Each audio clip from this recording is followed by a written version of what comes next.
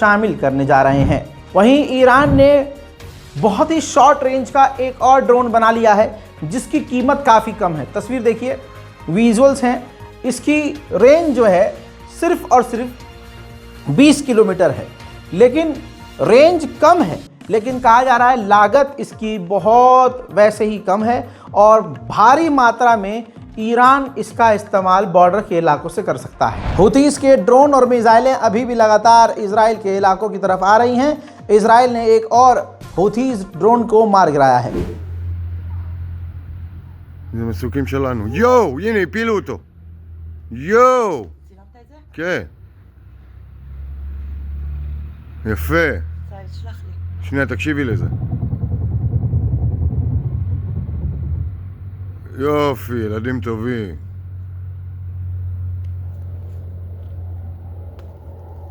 הנה מטוס קרב.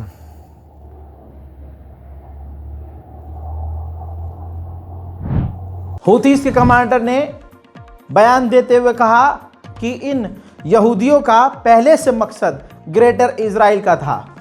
ये जब यहूदी फिलिस्तीन आए तभी से वो प्लान लेकर आए थे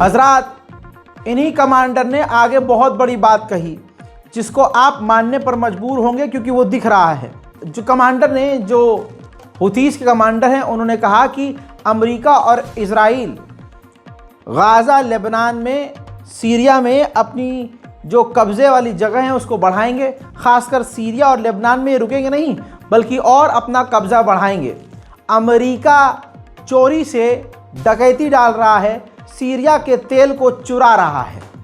ये बहुत बड़ा इल्ज़ाम हुतीज़ ने लगाया है। साथ ही उन्होंने धमकी देते हुए यह भी कह दिया कि 8 लाख सैनिक हमारे यमन के अंदर तैनात हैं, तैयार हैं, जंग की उनकी पूरी तैयारी है और ये संख्या बढ़कर 1 मिलियन तक हो जाएगी, यानी 10 लाख सैनिक जंग के लिए तैयार होंगे। पूरी दुनिया में इजराइल के खिलाफ अब गुस्सा मैक्सिमम लेवल पर जा चुका है।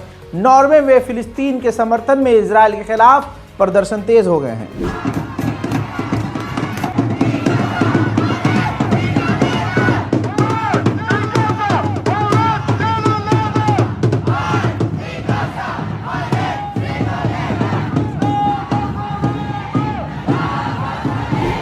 जर्मनी में कल भी गिरफ्तारी हुई और परसों भी, लेकिन इसके बावजूद आज फिर वहां फिलिस्तीन के लिए प्रदर्शन हो रहे हैं।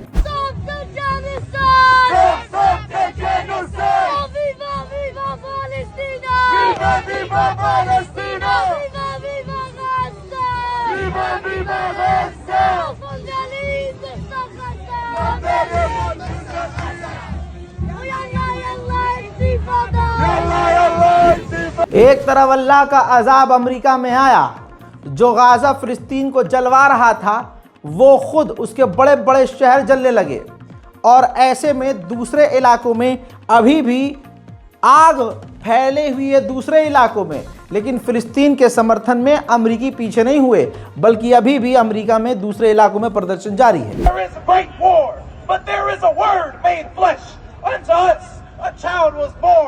Amidst occupation, a child was born. Amidst the rubble, we remember.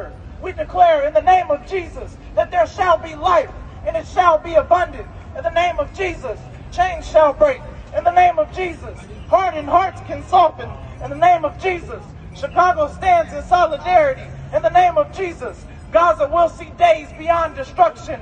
God, we thank you that we are alive. Breaking news में ताज़ा खबर यह आ रही है कि अमेरिका और बरतानिया ने मिलकर हवाई हमले किए हैं यमन में हुथीस के ठिकानों पर। 20 जनवरी को डोनाल्ड ट्रंप का शपथ ग्रहण है अमेरिका में।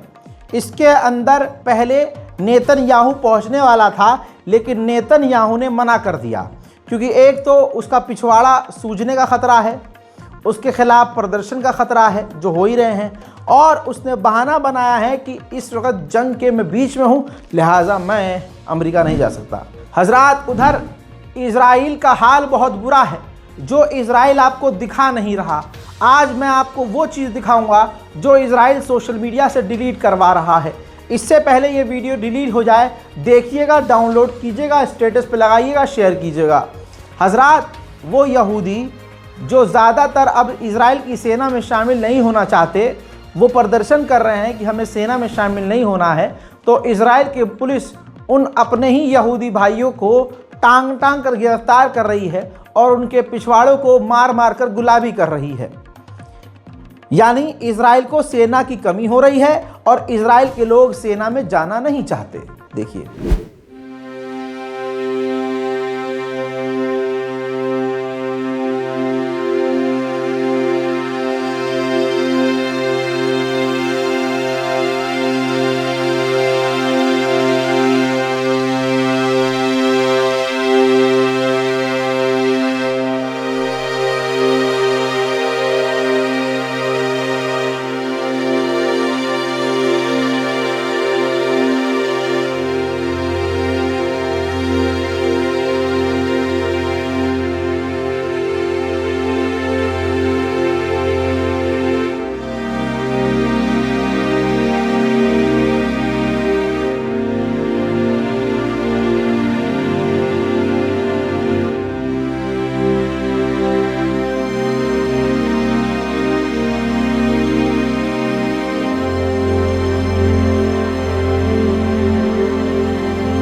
हजरात मोहतरम, अब अमेरिका और इजराइल कुछ भी दिखा लें, हकीकत यही है कि इजराइल के लोग खुद इजराइल की सेना में जाना नहीं चाहते। इजराइल के लोग खुद अमेरिका और इजराइल के ख़िलाफ़ हैं। इजराइल के लोग खुद नेतन्याहू की हरकतों की वजह से परेशान हैं। उनका देश गरीबी में जा रहा है, बेरोज़गारी बढ़ती जा रही है, सुरक्षा वहाँ पर है नहीं, जीडीपी डाउन हो चुकी है और इजराइल के हालात बदतर हैं। ज़्यादातर यहूदी देश छोड़ रहे हैं और ऐसी खबरों पर इजराइल सेंसर कर रहा है, ऐसी खबरों को। लिहाजा रज़ाग्राफ़ी अनस्क्रिप्टेड हमारे इस चैनल को सब्सक्राइब कीजिए ताकि आपको ऐसी खबरें लगातार मिलती रहें। फ़िलहाल की इस रिपोर्ट में इतना ही। जय हिंद।